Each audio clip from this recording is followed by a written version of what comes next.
ఈరోజు ఎల్బీ నగర్ నియోజకవర్గంలో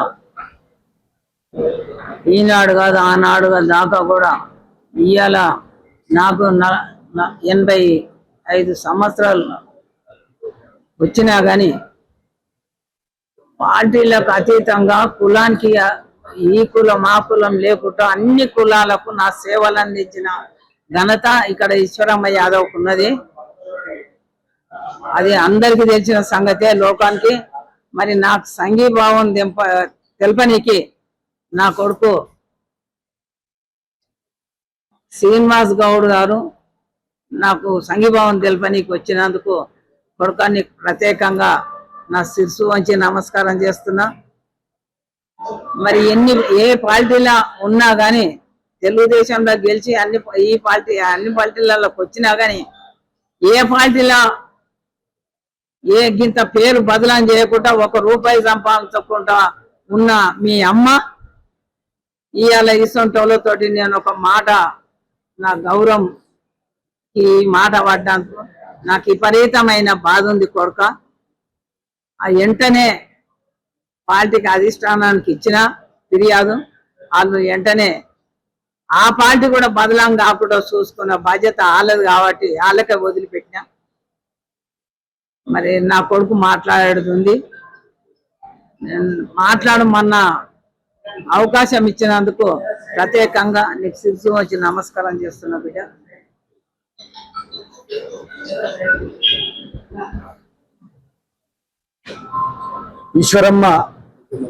ఈశ్వరమ్మ గారిని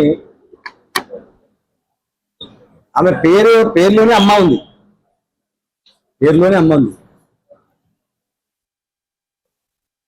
ఆమె కర్మన్ఘట్ ఆంజనేయ స్వామి దేవస్థానానికి 2 సార్లు చైర్మన్ గా, ఇంకా దాదాపు 10 గుళ్ళకు ఆమె చైర్మన్.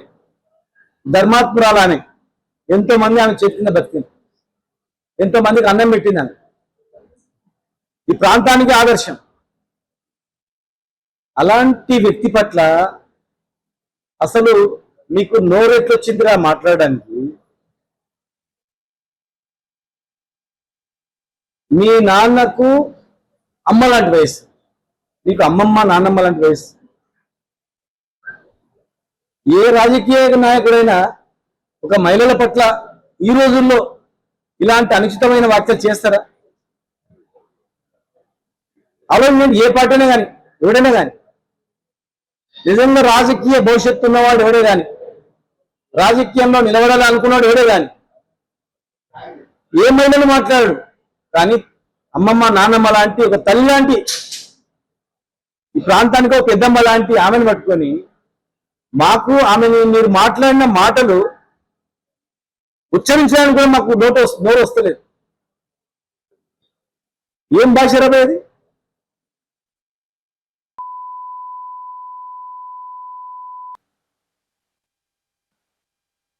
యాదవులు గౌళ్ళు లేని హైదరాబాద్ ఉంది. హైదరాబాద్ ఊరుందా?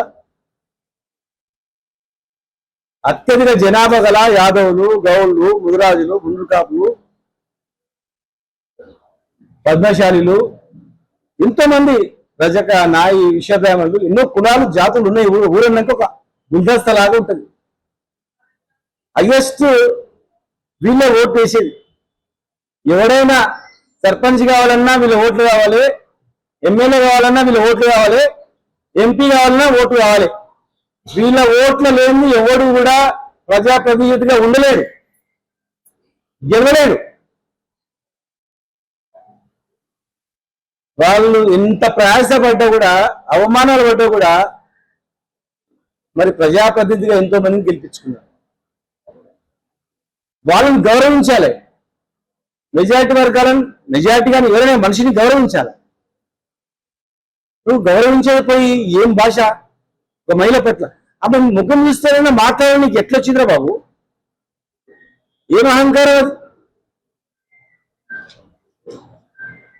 ఈ రాష్ట్రంలో ఎవరైనా కానీ ఇట్లా మాట్లాడి గెలవమని చెప్పండి. చీము రక్తంలో ఎవరైనా ఓటేస్తాడా? ఈ వర్గాల వాళ్ళని తిట్టిన తర్వాత ఈరోజు ఈశ్వరమ్మని తిట్టినట్లు కాదు అది. ప్రతి తల్లిని తిట్టినట్లే ఇది. ఈ జాతిలో ఉన్నటువంటి ప్రతి వాళ్ళని ఉన్నట్లు ఆమె ఉన్నట్లు కాదు అది. ఒక యూత్ కాంగ్రెస్ అధ్యక్షునిగా ఉండి యువతకి ఇవ్వాల్సిన సందేశం ఇదా? చెప్, నువ్వేం ఆశించి రాజకీయంలో వచ్చినావు? ఈశ్వరం అందరితే ఎల్బీ నగర్లో అందరూ ఓట్లు వేసేస్తారా? తెలంగాణ మొత్తం ఓట్లు వేస్తారా? చెప్పండి, పడతాయా? 10 ఓట్లనే పడతాయా? ఇలా రాష్ట్రం మొత్తం మీద ఈ వ్యాఖ్యలకు అట్టుడిపోతా ఉంది, ప్రతి గ్రామంలో కూడా. నువ్వు బయటపడిన వాళ్ళు చాలా మంది ఉన్నారు. అవమానాలు వాడి తిట్లు తెచ్చుకున్నా చెప్పిన వాళ్ళు కూడా చాలా మంది ఉన్నారు, బయటకు రాలే. మా అమ్మ రూపంలో బయటకు వచ్చింది కనుక ఆమెలాగా మేము కూడా తిట్లు తిన్నాం, బాధపడ్డాం అని చెప్పి రాష్ట్రం అంతా ఇట్లా, తెలుగు రాష్ట్రాల్లో 2 రాష్ట్రాలు కూడా ఇలా ఉడుకుతా ఉంది. తెలుగు రాష్ట్రాల్లో ఇదేం భాష, ఇదేం కథ అని చెప్పి వెంటనే మేము చెప్తా ఉన్నాం, వెంటనే ఈమె కాళ్ళు మొక్కి క్షమాపణ అడగాలి. ఆమెను గుర్తుపెట్టుకో. దయచేసి బోర్డు నిజంగా నువ్వు రాజకీయంలోనే ఉండాలనుకుంటే, రాజకీయ భవిష్యత్తు కోరుకుంటే బేసేజాలకు పోకుండా నాకు అమ్మమ్మ లాంటి వాళ్ళు, నాన్నమ్మ లాంటి వాళ్ళు, నువ్వు తప్పేంది అని చెప్పి క్షమాపణ చెప్పాలి. ఈ అరాచకాలు, ఇలాంటి దౌర్జన్యాలు సాగవు. వెనుకటి రోజుల్లో దర్శించవచ్చు. ఒక పార్టీ అని కాదు, రాజకీయంలో చాలా ఇట్లాంటి దుర్మార్గంగా మాట్లాడే వాళ్ళు చాలా మంది ఉన్నారు. అన్ని పార్టీలలో కూడా ఉన్నారు అక్కడక్కడ. కానీ ఈరోజు అవి చెల్లవు. ఎంతో మర్యాదతో ఆడవాళ్ళని గౌరవిస్తూ, పెద్దవాళ్ళని గౌరవిస్తూ, అన్ని కులాలకు, అన్ని వర్గాల వాళ్ళకు సేవ చేస్తూ పోతేనే రాజకీయం నడుస్తుంది. అహంకారంతో ఏం కాదు. డబ్బులు అందరి దగ్గర ఉన్నాయి. వెనుకటి రోజుల్లో ఏ ఊర్లో అయితే ఇంకో ఊరు తెలియకుండే. ఈరోజు మా ఈశ్వరం అన్న మాట ప్రపంచవ్యాప్తంగా వెళ్ళిపోయింది. గ్లోబల్లో ఉన్నటువంటి తెలుగు రాష్ట్రాల్లో ఉన్నటువంటి వాళ్ళు, అమెరికాలో ఉన్న, లండన్లో ఉన్న మొత్తం వెలిసిపోయింది. ఇంకా ఇంత సాంకేతిక పెరిగినటువంటి దానిలో కూడా ఇట్లా మాట్లాడతారా అని, ఈ రకంగా దుర్మార్గులు మాట్లాడతారా అని. ఏ మహిళైనా ఈ రాష్ట్రంలో ఏ ఊర్లో కానీ, ఏ పట్టణాల్లో కానీ ఇలాంటి వ్యాఖ్యలు ఏమైనా చేస్తే తోలు తీసేటోళ్ళు చాలా మంది ఉన్నారు, చెమడ తీసేటోళ్ళు చాలా మంది. గుర్తుపెట్టుకోండి. ఎవడే కానీ ఎవరికి అహంకారం ఉంటే ఇందులో పెట్టుకోండి, బయట చూపిస్తే కాదు. ఇలా ఈయన మాట్లాడండు, ఇంత పెద్ద మనసుతో పార్టీకే చెడ్డ పేరు వస్తుంది, ఆ పార్టీకే ఎక్కడ చెప్పినని చెప్పింది. వాళ్ళే ఆలోచన చేయాల. మీరు ఇలాంటి వాళ్ళని తయారు చేసి ఊరి మీద వదిలితే మరి ఊరు ఏమైపోవాలా? 7 కోట్లు పెట్టి కొనడాటన్న డబ్బులుంటే ఇంకేమైనా కొనుక్కోండి, కానీ ఇంత బహిరంగంగా మాట్లాడినామంటే, ఇంతమంది జనం, కోట్ల మంది బలగం ఉంది అమ్మకు, కోట్ల మంది బలగం ఉన్న ఈమెనే నువ్వు ఇట్లా మాట్లాడినావంటే, చిన్నప్పటి నుంచే కన్న కష్టాలు పడి వీళ్ళ తండ్రుల నుంచే వచ్చినటువంటి ఆస్తులే కోట్లు ఉన్నాయి. ఎంతో మంది బతికేది ఇక్కడ, ఇంకా బతుకుతున్నారు కూడా. ఏం పోస్ట్ ఇచ్చిండ్రా మీరు? చైర్మన్ పోస్ట్ ఇచ్చిందా? రాజ్యసభ ఇచ్చిండ్రా? లేకపోతే ఎమ్మెల్సీ ఇచ్చిండ్రా? ఏంది? ఏదో పోస్ట్ ఇచ్చినాము, ఏదో ఇష్టం, ఏం లేకపోయినా పర్లేదు, రెస్పెక్ట్, గౌరవం ఇవ్వండి చాలు. మీరే ఉండండి, గెలవండి, మీరికి గెలిపిస్తారు, మీరే ఉండండి. కనీసం అంత గౌరవం ఇచ్చేటువంటి పరిస్థితి కూడా లేదా ఇక్కడ? సమాజం కూడా ఆలోచన చేయాల. ఒకరు తప్పు చేస్తే, ఒక ఇంట్లో ఒకరు తప్పు చేస్తే ఇల్లంతా వస్తుంది. ఒక ఇంట్లో ఒక దొంగతనం చేస్తే ఆ ఇంటికి మొత్తం చెడ్డ పేరు వస్తుంది. ఒక కులంలో ఒక చెడ్డ పేరు చేస్తే మొత్తానికి వస్తుంది. ఇలా మీ కులంలో ఉన్న వాళ్ళని హర్షిస్తున్నారా? బాగా శబాస్ మాట్లాడమంటుండ్రా? ఎవరు హర్షిస్తారు? రాజకీయంలో ఉన్న తర్వాత ఓపిక, సహనం ఉండాలి, పెద్దవాళ్ళని గౌరవించాలి, దండం పెట్టాలి, కాళ్ళు మొక్కాలి, అమ్మ అయ్య అప్ప అనాలి. అలాంటి వాళ్ళు రాజకీయాలు ఉండాలి, గౌరవించే వాళ్ళు. డబ్బులు ఉంటే హాయిగా తిరగండి, విలాసాలు వేసి చేయండి, మీ ఇంట్లో ఉండండి, ఎవరుతాడు. ప్రజాక్షేత్రంలో ప్రజా జీవితంలోకి వచ్చిన తర్వాత ఇది తగదు. పార్టీ కూడా ఆలోచన చేయాలి, అమ్మని నిలిపించుకోవాలి. ఆమె ఒక పెద్ద శక్తి, ఒక వ్యక్తి కాదు ఆమె. మామూలు అంచనా వేయకండి ఆమెకు. నేను 25 సంవత్సరాలు 30 సంవత్సరాలు చూస్తున్నా. మేము ఆమెకు ఒక మనవన్ లాంటి వాళ్ళం, మేము కొడుకు మనవన్ లాంటి వాళ్ళం. అయినా ఆమె ఎంతో మర్యాదతో మా దగ్గరికి వచ్చి బిడ్డ అని మాట్లాడేది, సంస్కారంగా మాట్లాడేది. నువ్వు ఆమెని అవమానపరిచి నువ్వు తప్పు చేసినావు. ఇలాంటి ఆడవాళ్ళని కానీ చిన్న వర్గాల వాళ్ళని కానీ అవమానించే వాళ్ళు ఎక్కడ ఉన్నా వాళ్ళందరూ కూడా జాగ్రత్త. వెనుకటి రోజులు కాదు ఇవి. వెనుకట్లాగా వాళ్ళకు పంచాయతీ పెట్టి కొట్టాటలు పెట్టించి పబ్బం నడుపుకునే దినాలు పోయినాయి. నిజాయితీగా ఎవరైతే ఉంటాడో, ఏ కులమైనా కానీ ఎవరైనా కానీ ప్రజలతో నిజంగా మమేకమై హార్ట్ఫుల్గా ఉంటాడో వాడే ప్రజాప్రతినిధిగా ఉంటాడు. ఇటువంటి చేష్టాలు చేస్తే రాజకీయంగా భూస్థాపితం అయిపోతారు, సపోర్ట్ చేసిన వాళ్ళకి భూస్థాపితం అవుతారు. పార్టీ తొందరలోనే, ఇంకా ఇది పెద్ద కాకముందే నేను చెప్తున్నా, వారం రోజులు తండ్రి ప్రభాకర్ రెడ్డి ఏమో గౌన్లను తింటాడు. ఇక వాళ్ళకు మొత్తం అలవాటు అయిపోయింది.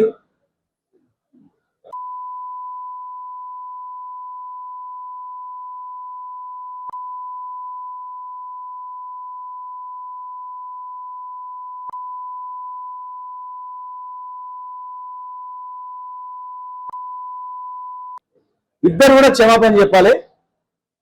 క్షమాపణ చెప్తే కనీసం గ్రహించిండ్రు, తప్పు చేసిండ్రు అని క్షమించడానికి ఉంటుంది. సమయం లేట్ చేస్తే మాత్రం ఇలా గ్రామాలలో ఊర్లలో కూడా అంటుకుంటుంది. మరి దానికి పూర్తి బాధ్యత వహించాల్సి వస్తుంది. పార్టీ జోక్యం కలిగించుకోవాలి, కుల పెద్దలు జోక్యం కలిగించుకోవాలి, చేయాలి. నాకే నిన్న మొన్న ఫోన్ చేస్తా ఉన్నారు, పెద్ద కార్యక్రమం చేద్దామని. వద్దు, హింసా మార్గంలో వద్దు, గొడవలు వద్దు, మేము అందరం ఇల్లు అటాక్ చేస్తాం అంటే వద్దు. అది అటువంటి పద్ధతి కాదు. అతను ఎవరో తప్పు చేస్తే మనం కూడా అట్లా చేయొద్దు. చెప్పి సమయం ఇచ్చి చూద్దాం. లేకపోతే లీగల్ గా ప్రజాస్వామ్యబద్ధంగా అరే ఒక మహిళను గమ్మని ఇట్లా మాట్లాడితే శాశ్వతంగా రాజకీయాల్లో భూస్థాపితం అవుతాం రా అనేటువంటి మెసేజ్ ఇద్దామనేటువంటి మేధావులు, యూనివర్సిటీలో ఉన్నటువంటి స్టూడెంట్స్, మేధావులందరూ కూడా చెప్తా ఉన్నారు. కనుక వారం రోజుల్లో గడువిస్తున్నాం. వారం రోజుల్లో ఇమ్మీడియట్ గా అమ్మ దగ్గరకు వచ్చి క్షమాపణలు చెప్పి దీనికి ఫుల్ స్టాప్ పెట్టండి. లేకపోతే ఇది కాదు, అంతం కాదు, ఇది ఆరంభం, ఇక్కడ స్టార్ట్ అవుతుంది. ఇప్పటికే దేశవ్యాప్తంగా అనేక రకాలుగా వస్తూ ఉన్నాయి. ఇది ఎవరికే మంచి కాదు. సమాజంలో ఎవరు కూడా ఏ కులంలో పుట్టాలని ఎవరు కోరుకోడు. దేవుడు పుట్టిన తర్వాత కులాలని తెలుస్తాయి. పుట్టిన పాపానికి శిక్ష చేస్తామంటే దానికి కూడా ఎవరు కూడా సిద్ధంగా ఉండరు. అది మంచి పద్ధతి కాదు. దీన్ని ఆలోచన చేసుకోవాలని చెప్పి వెంటనే చేయాలని చెప్పి చెప్తాను. మీడియాలో సోషల్ మీడియాలో మేము కాదు ఏ శాంతితో చేసింది ఇది, అయినా సరే ఎవరైనా మనోభావాలు దెబ్బతింటే ఏవన్నీ ఉపయోగాలు లేదు. అదంతా అలాంటిది ఉంటే వీళ్ళు పోయినప్పుడు దాడులు చేస్తారా? కట్టెలు కర్రలతో చేస్తారా? తప్పది.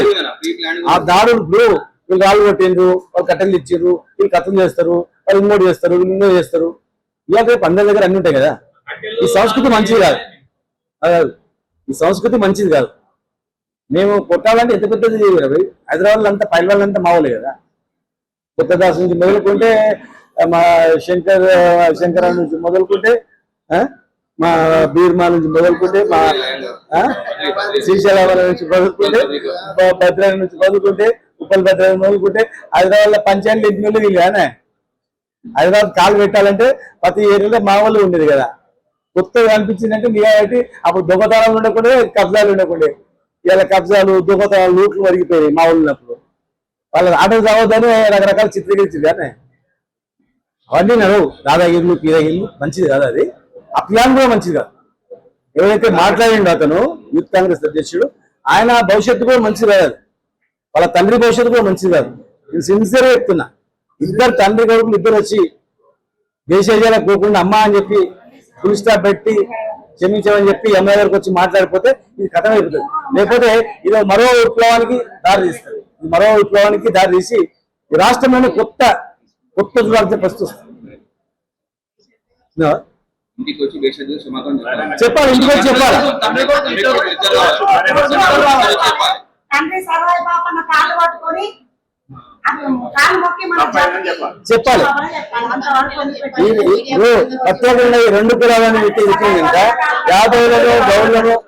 యాదవులను గౌళ్లను పెట్టి తిట్టింది కనుక, గౌళ్ల మహిళలను యాదవ మహిళలను పెట్టి తిట్టింది కనుక ఖచ్చితంగా వాళ్ళు ఈ జాతికి క్షమాపణ గ్యారెంటీ చెప్పాలి. వాళ్ళిద్దరు చెప్పాలి.